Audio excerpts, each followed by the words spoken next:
20절까지 저하고 교독하겠습니다. 제가 한 절, 여러분들 한 절. 11절. 내가 오늘 내게 명하는 여호와의 명령과 법도와 규례를 지키지 아니하고 내 하나님 여호와를 잊어버리지 않도록 삼갈지어다.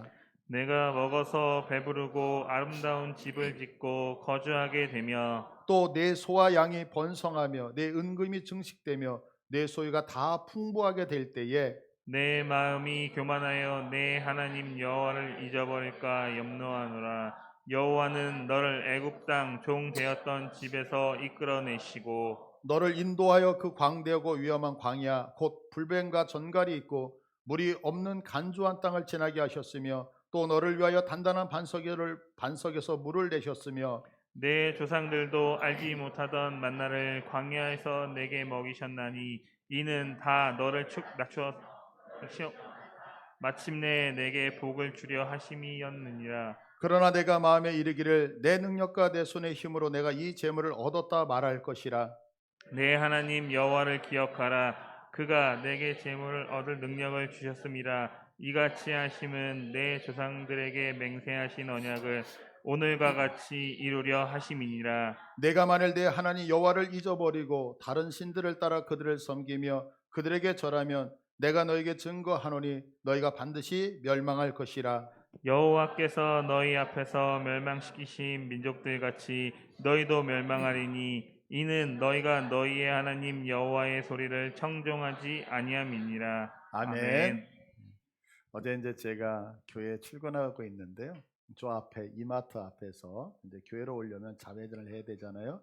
그래서 자회전 깜빡이를 켜고 신호를 대기하고 있는데 제 앞에 있던 차 그 뒷 유리창에 이런 글이 써 있더라고요. 위급 상황 시 저희 아이들을 먼저 구해주세요. 쌍둥이입니다. 남아는 RH 플러스 A형이고 여아는 RH 플러스 그 B형입니다. 이렇게 이제 글이 적혀져 있는 것을 봤어요. 뒤에서 신호대기하면서 그 모습을 보면서 제 마음속에 이런 생각이 문득 떠오른 거예요. 이제 신호대기를 하다가 아이들을 참 사랑하는구나.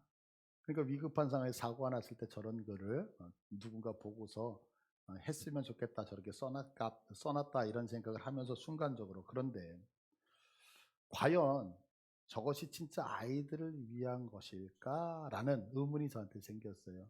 왜 그 의문을 가졌느냐면 그런 일이 있으면 절대 안 되지만 혹여나 정말 위급한 상황이 되어져서 부모님이 세상을 다 떠나고 아이들만 살아나는 거예요. 그러면 그 아이들이 정말 행복할까? 라는 생각이 들더라고요. 그래서 순간적으로 내 차에는 위급한 상황이 발생하면 저를 먼저 구해주세요. RH 플러스 AB형입니다. 이렇게 적어야 되지 않을까라는 생각을 하게 되어졌어요. 어떤 목사님이 저하고 식사를 하면서 대화를 하는데 제게 이런 질문을 던지시더라고요. 목사님, 만약에 참 만약이라는 게 나오죠. 만약에 목사님과 사모님이 살고 있는데 하나님이 부르신다면 누가 먼저 하나님의 품에 안기기를 원하세요? 쉽게 얘기하면 누가 먼저 죽으면 좋겠느냐 이런 질문이잖아요. 그 질문을 받았을 때 제가 뭐라 그랬냐면 제 아내가 먼저 하나님의 품에 안기기를 원해요. 그냥 얘기를 했어요. 그랬더니 이분이 깜짝 놀라는 거예요. 왜 그러냐고. 그래서 제가 이런 얘기를 했어요. 제가 생각할 때 사랑하는 사람하고 헤어진다는 것이 쉽지 않고 되게 아프잖아요. 그런데 내가 그 아픔을 감당하는 게 낫지. 내가 먼저 하나님의 품에 안겨서 제 아내가 그걸 감당하는 것이 나는 더 힘들 것 같다. 그래서 좀 제 생각에는 제 아내가 먼저 하나님의 품에 안겼으면 좋겠다라고 하는 답을 했던 기억이 제가 나요. 어떤 생각을 가지고 살아가느냐라고 하는 것은 인생에서 너무너무 중요한 것 같아요. 아까 말씀드렸던 것처럼 내 자녀를 너무 사랑해서 어떤 위급한 상황이 생겼을 때에 제 아이부터 구해주세요. 이거 우리 충분히 이해할 수 있는 거잖아요. 그런데 그분의 의도가 무엇이었을까를 생각했을 때 나는 조금 더 오래 살았고 우리 아이는 이제 막 꽃을 피워야 되니까 우리 아이들이 그렇게 사는 것이 좋지 않을까라고 생각을 했을 것 같아요. 그러면서 제 마음속에 무슨 생각이 들었냐면 그분이 그렇게 생각을 했던 것은 이 세상의 삶이 전부라고 생각했기 때문에 그런 것이 아닐까라는 생각이 들었어요. 왜냐하면 제가 인생을 살아가면서 참 죄송하지만 용서하시고 들으세요. 이건 아닌데라는 생각이 참 많이 들거든요. 사실 제가 하나님의 뜻에 따라서 이 땅에 태어나서 지금 열심히 살아가고 있어요. 그런데 그 살아감이 이 땅에서의 어떤 사명 때문에 제가 열심히 살아가는 것이 이 땅에 행복하기 때문에 열심히 사는 것은 분명히 아닌 것 같다는 생각이 들기 때문에 그래요. 혹시 제가 이렇게 부정적인 얘기, 죽음에 대한 얘기를 해서 여러분이 혹 오해하실까 봐 성경을 한 곳 찾았으면 좋겠어요. 빌립보서 1장 18절을 한번 볼게요. 이 말씀은 사도 바울이 지금 로마 감옥에 갇혀져 있거든요. 근데 감옥에 갇혔을 때 바울이 감옥에 갇힌 것을 보면서 두 종류의 반응이 나오는 거예요. 하나는 바울이 감옥에 갇히기 전에 열심히 복음을 전했거든요. 근데 그렇게 전할 때 너 바울 넌 가짜야 이렇게 얘기를 했던 사람이 있는 반면에 바울 선생님 진짜입니다 이렇게 바울 편을 드는 사람과 바울 반대편에 섰던 사람이 있었어요. 근데 바울이 감옥에 들어가니까 두 가지 반응이 확연하게 달라지는 거예요. 어떻게 달라지냐면 바울을 반대했던 사람은 야 바울이 감옥 갇힌 거 봐. 감옥에 간 거 봐. 내가 얘기했지 바울은 가짜라고 얘기했잖아. 그러니까 우리가 진짜거든. 그래서 바울이 감옥에 갇힌 것을 보면서 내가 진짜기 때문에 그래서 열심히 복음을 전하더라는 거예요. 또 하나의 반응은 뭐냐면 야 우리 선생님이 진짜인데 복음을 전하다가 감옥에 들어갔어. 그러니까 바울 선생님이 없으니까 우리가 바울 선생님 목까지 더 열심히 전도해야 돼 라고 하면서 바울을 지지했던 자는 선생님이 없으니까 더 열심히, 바울을 반대했던 사람은 저게 가짜고 내가 진짜니까 그래서 더 열심히 복음을 전하더라는 거예요.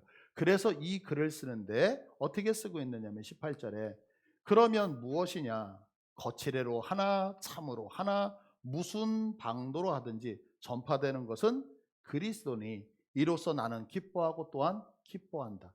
이렇게 됐던 저렇게 됐던 나는 복음이 증거되는 것 때문에 기쁘다는 거죠. 그러면서 하는 얘기가 이것이 너희의 간구와 예수 그리스도의 성령의 도우심으로 나를 구원에 이르게 한 줄 아는 거로 나의 간절한 기대와 소망을 따라 아무 일에든지 부끄러워하지 아니하고 지금도 전과 같이 온전히 담대하여 살든지 죽든지 내 몸에서 그리스도가 존귀하게 되게 하려 하니. 그러니까 예수님만 증거되면 나는 행복하다 이런 얘기를 하는 거죠. 그러면서 조금 건너뛸게요. 23절. 내가 그 둘 사이에 끼었으니 어떤 사이에 나를 반대하고 찬양하는 그런 두 개 끼었으니 차라리 세상을 떠나서 그리스도와 함께 있는 것이 훨씬 더 좋은 일이라.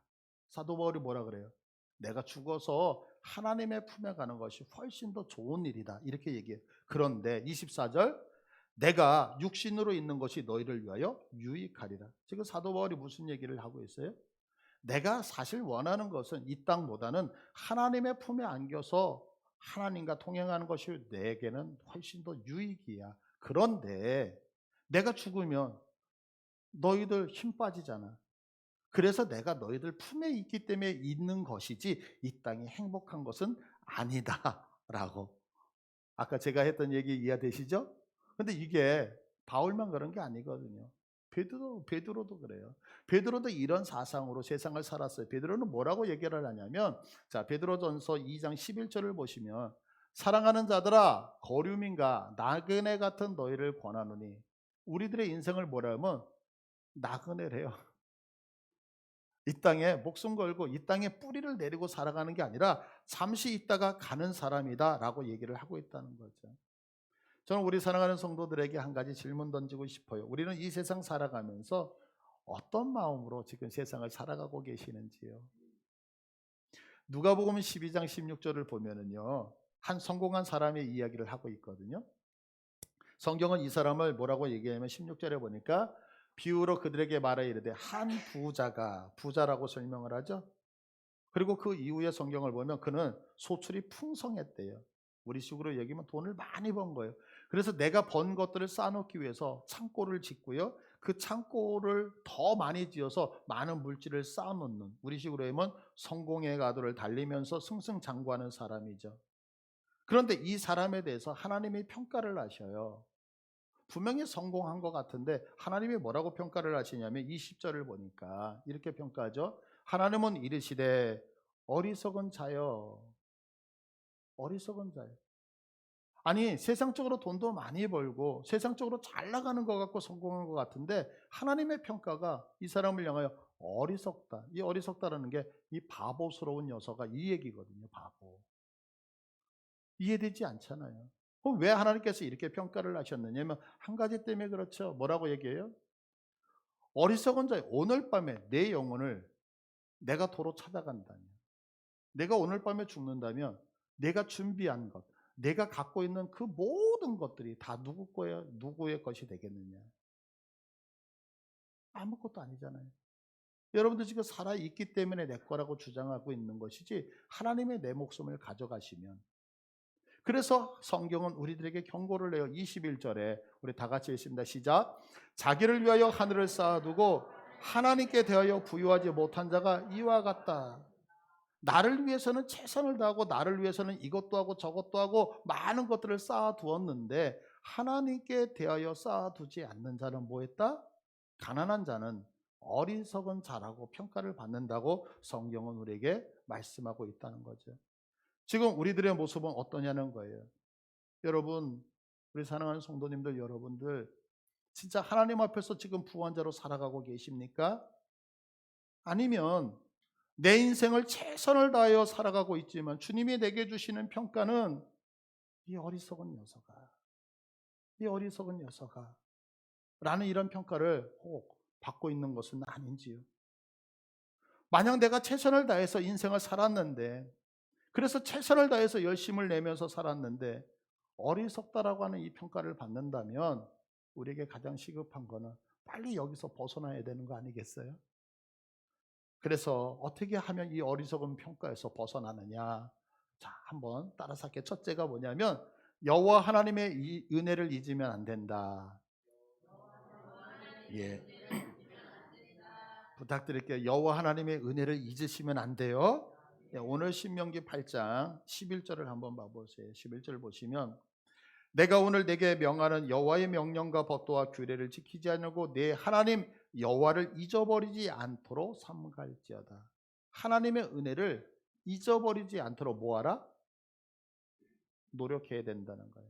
주의해야 된다는 거예요. 신경 써야 된다는 거예요. 이거 너무나 당연한 말이잖아요. 그런데 당연한 말이 당연하지 않다는 데에 문제가 있다는 거죠. 우리는 하나님의 은혜를 다 알고 있어요. 안 받은 분은 없어요. 기억하잖아요. 근데 문제는 그 은혜를 기억한다는, 잊어버린다는 거죠. 계속해서 성경을 보면 12절에 뭐라고 말씀하는지 보세요. 12절에 이 말씀들을 보면 내가 먹어서 배부르고, 그리고 내가 아름다운 집을 짓고 거주하게 되고, 또 계속해서 13절 내 소와 양이 번성하여 내 은금이 증식되며 내 소유가 풍부하게 될 때에, 오늘 우리식으로 얘기하면 내가 이제 먹고 살만하게 된다면, 네가 부자가 된다면, 네 삶이 안정이 되어진다면 14절에 뭐라고 얘기해요? 14절 다 같이 있습니다. 내 마음이 교만하여 내 하나님 여호와를 잊어버릴까 염려하라. 예, 아멘. 성경이 우리에게 경고하는 것이 뭐냐면 가난한 자, 가난하면 하나님을 잊는 경우가 드문가 봐요. 내가 병들면 하나님을 잊기가 힘든 것 같아요. 내가 고난 가운데 있으면 하나님의 은혜를 잊지 않는 것 같아요. 그런데 성경은 얘기해요. 네가 이제 배가 부르다는 거예요. 너희 집이 생겼다는 거예요. 그리고 너의 재산이 증식돼서 내가 어느 정도 살아갈 만한 부유해지고 여유가 생기기 시작하면 어떤 현상이 생기냐면 내 마음이 교만하여져서, 그러면서 뭐라고 얘기하냐면 하나님의 은혜를 잊어버리는 거에서 끝나는 것이 아니라 17절에는 이렇게 설명해요. 내가 마음에 이르기를 내 능력과 내 손의 힘으로 내가 이 재물을 얻었다. 어떻게 하겠다고요?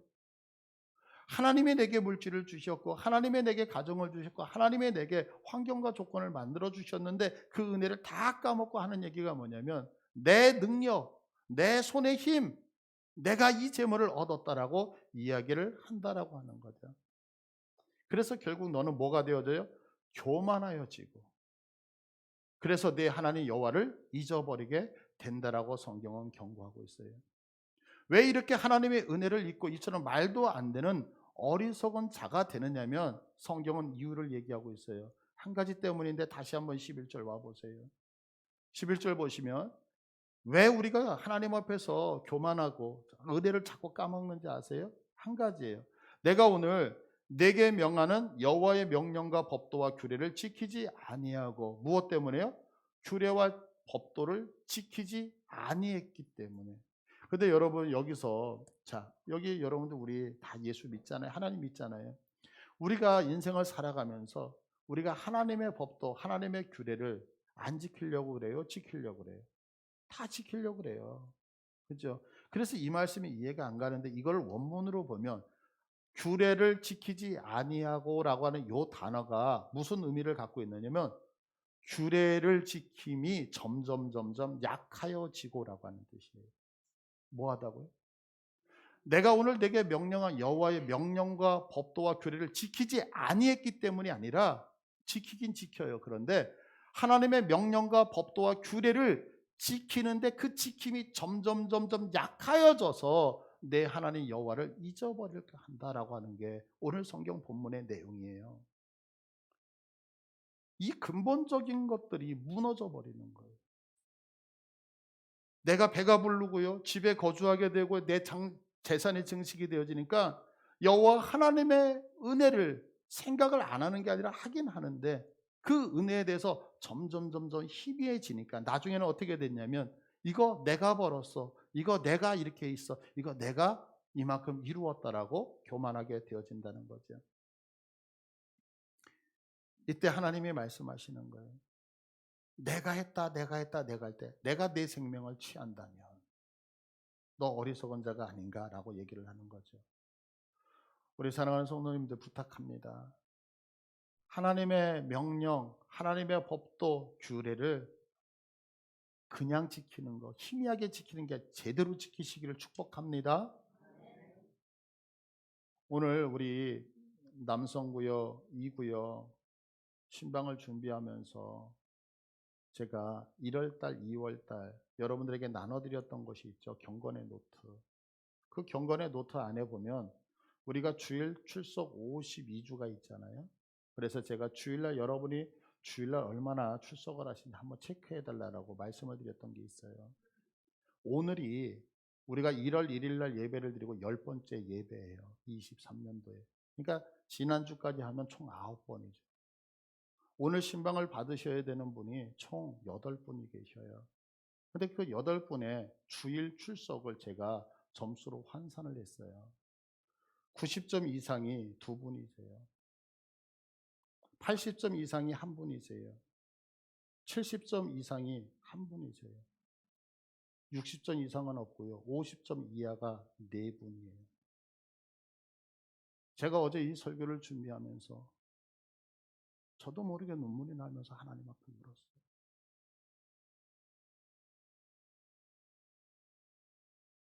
가장 근본적인 주일 성수인데,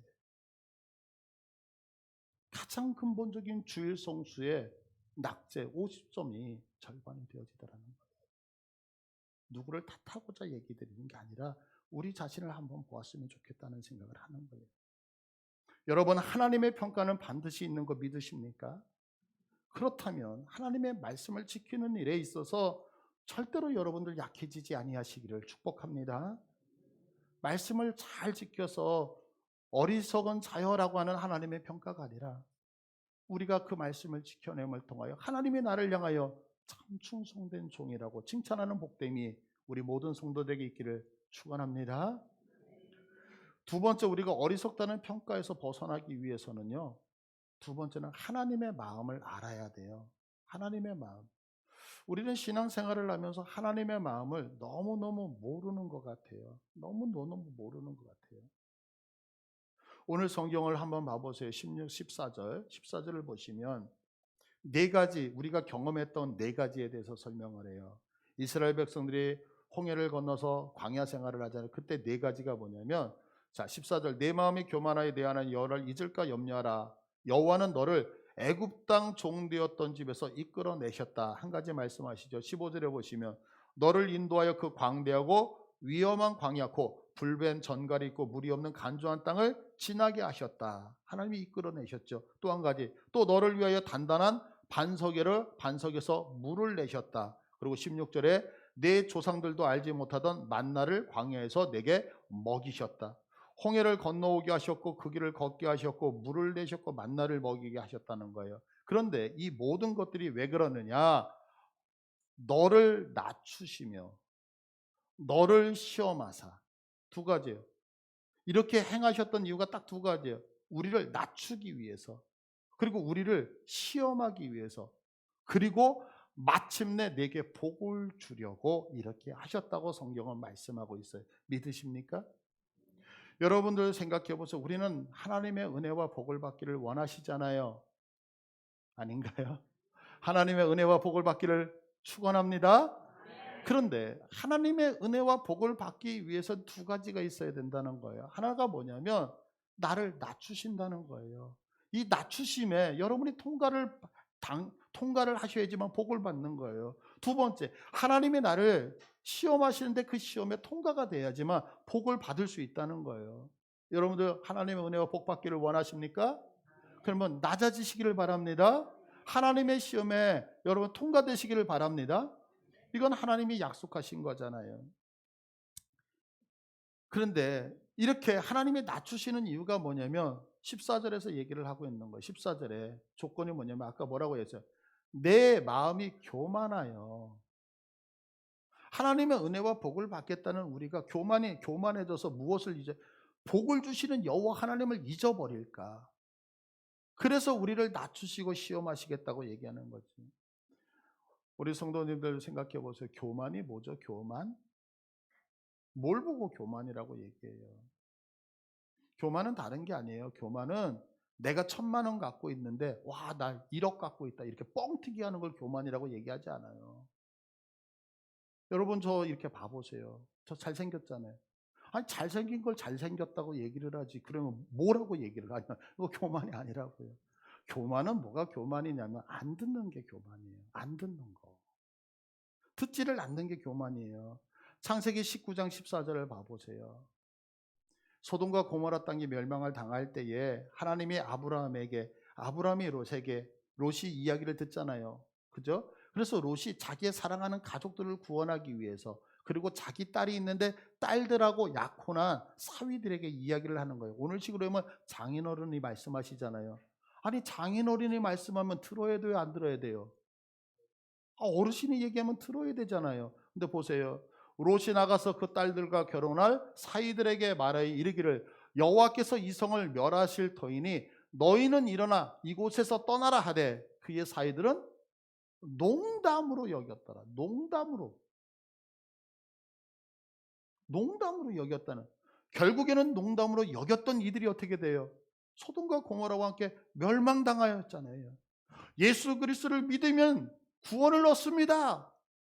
이 얘기를 농담으로 들어서 멸망당하잖아요. 장대에 매달려 있는 노뱀을 보면서 저 노뱀을 보면 치료를 받는다고 하는데 농담으로 여기다가 다 죽어가잖아요. 하나님의 말씀을 농담으로 여기는 거예요. 남의 이야기해 주는 것을 농담으로 여기는 거예요. 한번 생각해 보자고요.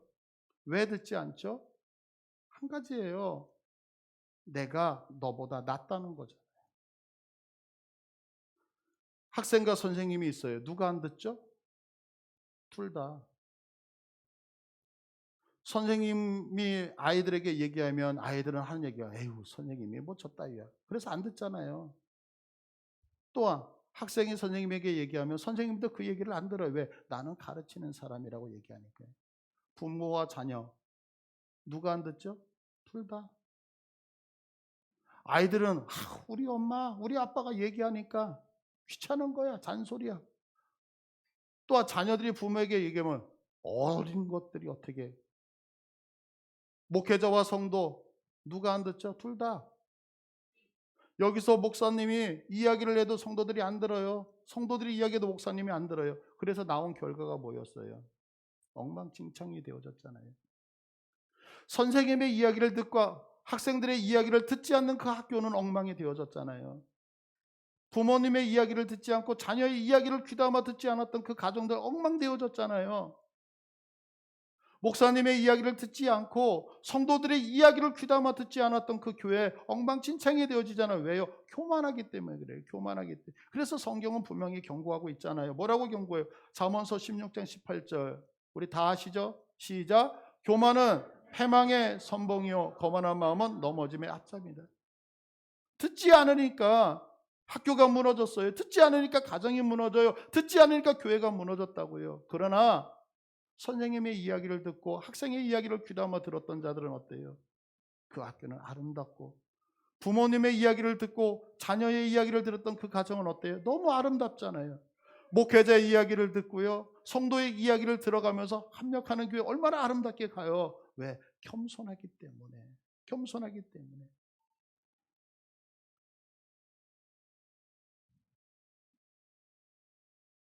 그래서 하나님은요, 우리들의 뜻, 우리들이 원하는 뜻대로 하지 않으시겠다는 거죠. 왜? 우리를 뭐하게 하시려고요? 겸손하게 하시려고요. 어제 이제 군대 가 있는 제 아이가 제게 톡을 보내줬어요. 아빠. 그러면서 이제 이야기를 주거니 받다. 뭐 주거니 받다는 게 하나 오고 하나 보냈죠. 근데 제가 톡이 오면 다 점검하는 게 하나 있어요. 너 기도 생활 하니? 너 성경 날마다 읽니? 그랬더니 매일은 못하지만 하려고 노력하고 있어요. 그래 고맙다. 그러면서 사랑한다고 이렇게 이모티콘을 하나를 보냈어요. 여러분 고리타분한 것 같잖아요. 군대 가 있는 애한테 너 성경 읽니? 너 기도하고 있니? 얼마나 고리타분해요. 그렇지 않아요? 근데 이 고리타분한 얘기를 왜 아이한테 하는지 아세요? 솔직하게 얘기하면 두려워서예요. 군대에서 어떤 사건, 사고가 어떻게 터질지 어떻게. 제가 그런데 군대에 있는 아이에게 해줄 수 있는 게 아무것도 없잖아요. 해줄 수 있는 게 아무것도 없으니까 그 아이를 보호해 주실 수 있는 분은 하나님밖에 없다고 저는 믿어요. 그래서 그 아이가 하나님 앞에서 조금 더 거룩하게, 조금 더 잘 살았으면, 그래서 하나님의 은혜와 보호하심을 받았으면 하는 아버지의 마음으로 너 성경이 있니? 너 기도하니? 아빠가 너 놓고 기도하고 있다 라고 하는 것밖에 해줄 수 있는 게 없더라는 거죠. 왜? 주님, 내가 할 수 없사오니 하나님 내 아들을 지켜주세요. 하나님의 자녀인데 지켜주세요라고 이야기할 수밖에 없다라고 하는 거죠. 근데 우리는 뭐라고 얘기하냐면 하나님이 내가 원하는 내 뜻대로 안 해준다라고 얘기를 하는 거예요. 근데 여러분 한번 곰곰하게 생각해 보자고요. 내가 내 뜻대로 했을 때 우리가 주님을 부여잡은 적이 있었나요? 죄송해요 이렇게 설명해서. 그런데 한번 생각해 보자고요. 내가 조금 더 잘 나갈 때 하나님을 위해서 충성한 적이 있었나요? 저는 제 자신을 보니까요. 제가 잘 나갈 때 제 잘난 맛에 하나님은 늘 뒷전이었던 것 같아요. 제가 뭔가를 성공하는 것 같았을 때는 기도하지 않고 갔던 것 같아요. 그런데 내가 아무리 노력해도 안 되니까 무릎을 꿇는 거고, 아무리 수고해도 안 되니까 무릎을 꿇는 거고, 몸부림을 쳐도 안 되니까 주여 나 좀 도와주세요라고. 그래서 이제 와서 여러분들한테 제일 많이 강조하는 게 기도해야 됩니다. 기도해야 됩니다. 왜? 내 뜻대로 되는 것이 없더라는 것을 아니까요. 그래서 물질이 없어서 고통당하는 분들을 보면 여러분 물질 벌기 위해서 새벽서부터 밤늦게까지 나간다고 돈이 모이나요? 이거 해보셨잖아요. 안 해보셨어요? 빨리 해보세요. 전 해봤어요. 지금도 그렇지만 여러분 저 이틀에 하루씩 잤어요. 이틀에 하루씩 자면서 돈 벌면서 잠을 못 잘 때는 3일씩 잠을 못 자면서 제가 말씀드리잖아요. 지금도 저는 시간에 대해서 잠을 자는 사람이 아니라고요. 그렇게 수고하고 그렇게 노력했는데 안 되더라니까요.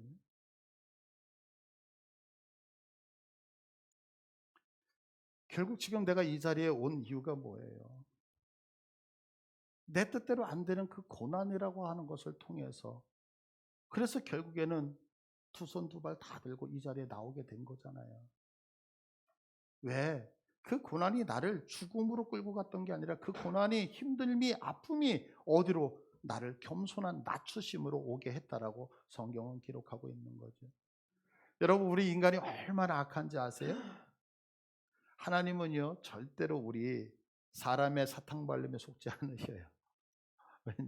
하나님은 우리 너무나도 잘 알고 계셔요. 너무나도 잘 알고 있어요. 그래서 성경은 계속해서 우리를 시험하는 거예요. 시험은 두 가지가 있어요. 한국에는 우리나라 말로는 시험이라는 단어가 하나지만요, 하나는 영어로는 그 테스트라고 하는 거, 그리고 하나는 유혹이라고 하는 거. 근데 하나님은 우리를 절대로 유혹하신다 안 하신다? 하나님은 절대로 유혹하지 않으셔요. 왜? 유혹은 우리를 넘어뜨려서 죽이려고, 파멸시키려고, 이건 사단이 주는 거예요. 하나님은 언제나 우리를 테스트하시는 거예요. 그런데 이 테스트를 인간이 통과하느냐? 통과 못해요. 이게 통과를 해야 되는데 못해요. 부탁드립니다. 하나님이 주시는 테스트를 통과하시기를 바라요. 다시 한번, 하나님이 주시는 그 테스트 반드시 통과하시기를 바라요. 왜? 그 테스트를 통과해야지만 복이기 때문에. 그런데 보세요 여러분, 우리가 이렇게 생각해요. 내가 하나님 이런 것이 있으면, 내가 하나님 이런 것이 있으면 나 하나님 잘 섬길게요 라고 얘기하잖아요.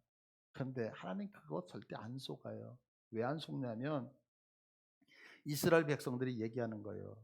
너희들 왜 여호와 하나님 제대로 못 섬기니? 그러니까 백성들이 하는 얘기가, 하나님 나 먹고 살기 힘들어서요. 너 왜 나를 못 섬기니? 환경과 조건이 너무 안 좋아서 못 섬겨요. 그러니까 하나님이 뭐라고 하시냐면, 좋아, 알겠어. 그러면서 우리에게 시험을 하셔요. 어떤 시험을 하시냐면 출애굽기 16장 4절을 봐보세요. 그때에 여호와께서 모세에게 이르시되, 보라 내가 너희를 위하여 하늘에서 양식을 비같이 내리리니 백성이 나가서 일용할 것을 날마다 거둘 것이라. 이같이 하여 그들이 내 율법을 준행하나 아니하나 내가 시험하리라. 뭐라고 얘기했어요? 내가 먹고 사는 것만 해결되면 하나님 잘 믿을게요. 내 환경과 조건이 해결되면 하나님 잘 믿을게요. 내가 원하는 것이 이건데 이것만 해결되면 하나님 잘 믿을게요. 그러니까 하나님이 좋아, 내가 모든 것 주겠다. 그래서 주신 게 뭐냐면 만나예요. 만나. 자, 나가서 먹을 근심 걱정 안 해도 계속 하나님이 하늘에서 주시는 거예요. 그럼 하나님 잘 섬겨야 되잖아요. 근데 성경의 평가는 뭐라고 되어져 있느냐면 출애굽기 16장 28절 다 같이 읽습니다. 시작. 여호와께서 모세에게 이르시되 어느 때까지 너희가 내 계명과 내 율법을 지키지 아니하려느냐? 어느 때까지 이래요. 어느 때까지. 이것만 해결되면 지킨다며. 이것만 해결되면 지킨다며. 근데 어느 때까지 하나님의 말씀을 지키지 않겠느냐고 하나님이 반문하신, 어느 때까지. 도대체 어디까지 해줘야지만 하나님 말씀 앞에서 살래? 여러분, 하나님의 은혜죠. 만나 떨어진 거, 이거 잊으면 돼요 안 돼요? 안 되잖아요. 근데 사람이 얼마나 악한지 성경이 기록한다고요. 출애굽기 16장 31절을 보세요. 이스라엘 족속이 그 이름을 만나라 하였으며 가시같이 희고 맛은 꿀 섞은 과자 같았더라. 따라서 할게요. 꿀. 만나가 뭐 같았다고요? 꿀. 이거 변하면 돼요 안 돼요? 안 되잖아요. 왜? 은혜니까요. 그런데 시간이 조금 흘렀어요. 민수기 11장 8절로 가보세요. 백성이 두루다니며 그것을 거두어 맷돌에 갈기도 하며 절구에 찍기도 하고 가마에 삶기도 하여 과자를 만들었으니 그 맛이 기름 섞은 과자 맛 같더라. 뭐 같다고요?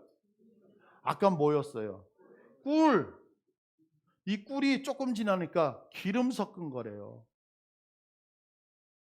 여기서 끝난 게 아니에요. 조금 더 가요. 신명기로 가. 민수기 21장 5절. 자, 이거 읽을게요. 다 같이. 백성이 하나님과 모세를 향하여 원망하되 어찌하여 우리를 애굽에서 인도해 내어 이 광야에서 죽게 하는가? 이곳에는 먹을 것도 없고 물도 없도다. 우리 마음이 이 하찮은 음식을 뭐라고 얘기해요? 꿀, 기름, 이제는 하찮대요. 근데 여러분들 이게 하찮다는 얘기가 원어상으로 무슨 얘기냐면 켈로켈이라고 하는 단어 쓰거든요. 근데 이게 뭐냐면 악한이라고 하는 뜻이에요. 꿀, 기름. 근데 이 음식이 악했다라고 얘기를 해요. 어떻게 만나가 하나님의 은혜였는데 그것이 악해요. 결국에 어떻게 되어졌죠? 이 백성들 이 테스트에 통과됐나요? 안 됐나요? 광에서 전부 다 죽고 말았어요. 오늘 성경식으로 얘기하면 이 어리석은 자들아. 홍해를 건너오는 놀라운 기적을 체험했는데 이 어리석은 자들아. 반석에서 물을 내며 그 반석에서 흐르는 물을 마셨는데 이 어리석은 자들아. 하늘에서 만나를 먹었는데 하나님의 평가는 이 어리석은 자들아. 왜요? 왜요? 하나님의 내 맘 같지 않다는 거죠. 하나님의 은혜를 잊어버리고 내 맘대로 안 된다고 생각하니까 하나님의 은혜를 잊는 거죠. 어리석은 자라고. 아무도 가나안 땅에 들어가지 못하잖아요. 마지막 하나로 어리석은 자로 평가되지 않기 위해서는요. 주님의 소리를 들어야 돼. 청종해야 된다고요. 듣는 거예요. 8장 20절을 보시면은요. 보면 8장 20절을 보시면 여호와께서 너희 앞에서 멸망시키신 민족들 같이 너희도 멸망하리니 이는 너희가 너희의 하나님 여호와의 소리를 청종하지 아니함이다 그래요. 가나안 백성들이 쫓겨났잖아요. 가나안 백성이 멸망당했잖아요. 그럼 가나안 백성이 왜 멸망당했어요? 이스라엘 백성들하고 전쟁을 해서 졌기 때문이었어요. 그런데 우리가 생각할 때 이스라엘 백성들이 훨씬 더 힘이 강했고 능력이 많았고 가나안 백성들은 힘이 없었기 때문이 아니요. 성경은 그렇게 얘기하지 않아요. 너희가 너희 하나님 여호와의 소리를 청종하지 아니했기 때문에 이렇게 얘기해요. 볼까요? 자, 여호수아서 17장. 이거 전쟁 이야기잖아요. 17장 18절을 보시면 가나안 사람들이 어떤 사람들인지 보세요. 그 산지도 내 것이 되니 비록 살림이라도 내가 개척하라. 그 끝까지 내 것이 되리라. 가나안 족속이 비록 철병거를 가졌다고 할지라도 철병거. 여러분들 이게 철병거가 뭐냐면 우리가 옛날 옛적에 보면 돌멩이 갈아서 덤벼! 그래서 짱돌로 찍던 시대, 석기 시대. 그거보다는 조금 더 강한 시대가 뭐예요? 청동기 시대. 그거보다 조금 더 강한 게 철기 시대. 지금 가나안 땅은 철기 시대예요. 이스라엘 백성들은요. 나무, 몽둥이. 몽둥이하고 칼하고 싸우면 누가 이겨요? 이거 어려우세요? 이거 어려우면 저하고 여러분이 싸우면 누가 이기세요?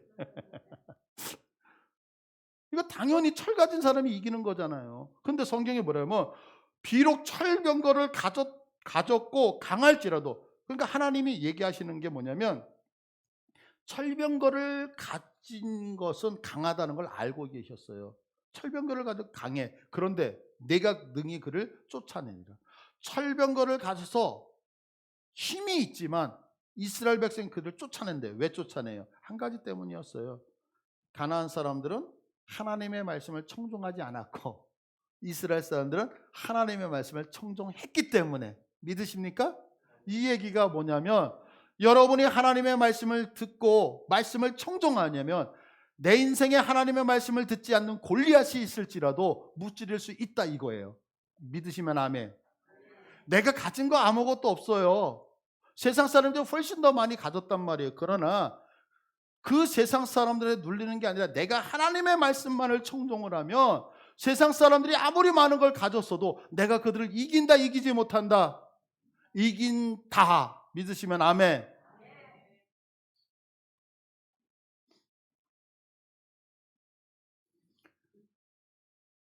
진짜인데.